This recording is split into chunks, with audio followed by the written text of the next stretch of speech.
Hey guys, Matt, Straight Race Cards here, and man, what a monster May it has been for me. Really excited about some of the cards I want to show you in this video. Before I do that, lots to talk about in the sports world. My man from Dallas, Scotty Scheffler, held it down at the PGA Championship, so love it. Go Scotty. I think my favorite part of that whole championship was after he won, he took his son into the room where he was doing his final scorecard and had to figure out how to keep him entertained while also, filling out a score. So fatherhood duties never go away, even when you're a three-time major championship winner. So love it. Congrats to Scotty. But from a card standpoint, man, I am really excited to show you some cards.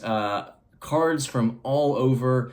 Ended up going to a show last weekend, which I thought was going to be a bust, but ended up picking up one of the iconic pickups of the year. So really excited about these cards. So let's dig in, and I hope you guys enjoy. Okay, lots of pickups to go here, but before I do that, wanted just to give a special shout out to Rob, baseball time traveler. He and I got to talk, I guess it was a couple weeks ago, and he ended up sending me a package. Got it a couple days ago and just was overjoyed. He is so kind. So kindness in the hobby, undefeated. Rob, thank you. So I want to show you some of the things he got me. He's a big Chariots of Fire guy and just knows my love for track and field. So a lot of this has to do with Olympic memorabilia. So first off, training that wins. So this, again, probably has no importance to anyone else except for me because this is awesome. It's a book about track and field and how to train, and it goes through every single race, like the sprints, and then if you go down, it goes to the half mile, and I just love some of these images. Very cool. And so this is actually from 1924, which is the Olympic year from Chariots of Fire. So super meaningful to me. Anything from 1924 is really special. Next up, a Paavo Nurmi card from the Churchman Cigarettes set. Great athlete. He was one of the greatest flying Finn, as they say, greatest track and field athletes ever. Really awesome to pick that one up. Okay, here's one you don't see every day. This is from the 1952. I believe this is the Comet Sweet sets. Let's see. Oh, had it wrong. I guess it's Comet Sweets. And this is the Emil Zatopek card. And you can actually see one of my cards of his that I got back from SGC. So it's really fun to pick up another one. I've been wanting to get some cards from this set. It's a little more animated, but just some really cool images there. They're running the 5K, so that's a fun card. And then here's what's also amazing. He ended up giving me this book, Batter Up, by Jackson Schultz. Now, if anyone remembers in Chariots of Fire who Jackson Schultz was, he's an American sprinter. He ended up winning the gold medal in the 200, and then I believe he ended up getting the bronze in the 100, even though he was favored. Bronze or silver, but he was the guy in the movie, which it isn't necessarily accurate, although he had admiration for Eric Liddell, quoting 2 Samuel 2:30. It says, "He who honors me, I will honor." So always remember that. And he ended up later in his career being a acclaimed writer and wrote all these books. So here's his Batter Up book. I want to end up go get all these books. So thank you, Rob, for sending me on a new collecting quest I never knew existed. And then the last thing he sent me, again, guys, just super kind. Got this 1956 George Kell. Now, I actually owned the George Kell in a 5. However, the colors on this card, in fact, I'm going to get the PSA 5 version so you can see it. So you can see these two versions. Here's the 5 that I previously owned. Now, I've been wanting to go after SGC holders, and you can see the new copy I have. And so the colors on this SGC 5.5 are amazing. A lot better, huge upgrade for me. Half grade by, just by a grade standpoint, but the card is in much better condition. So thank you, Rob, for the super kind gift. And then pickups of my own. So I was, did a quick search for some of the famous Dallas athletes. And I know I'd mentioned this, but I've been after some Bobby Lane cards. And I just love this 1957 set. The colors, this really is, I think, my favorite vintage football set. So this is my first vintage football card to own.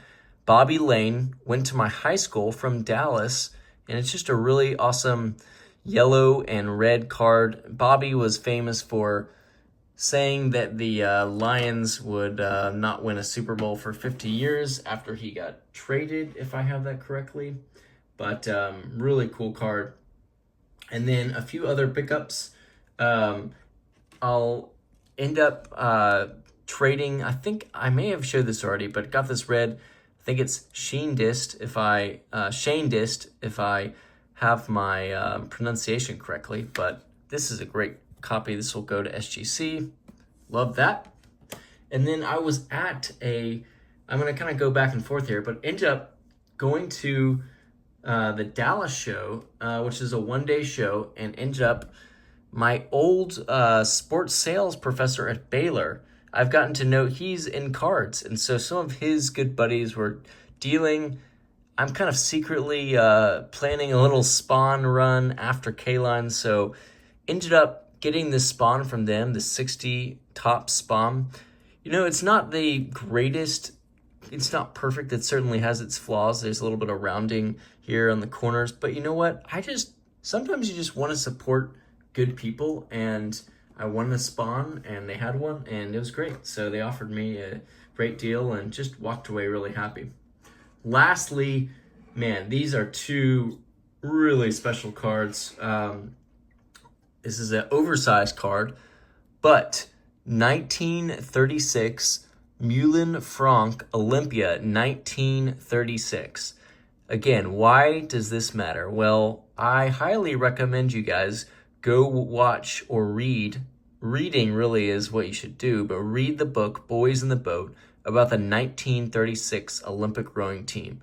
A bunch of college kids from Washington go up against the regime of Hitler and take down the field in the Olympic final and win the gold medal. It's an incredible story of resilience, and I look at this card, and you talk about cards with meaning. I look at each kid and all the effort that took to get them just to be at that starting line, and then for them to actually go win it. Man, that is special. So amazing card. I've been wanting to own this card.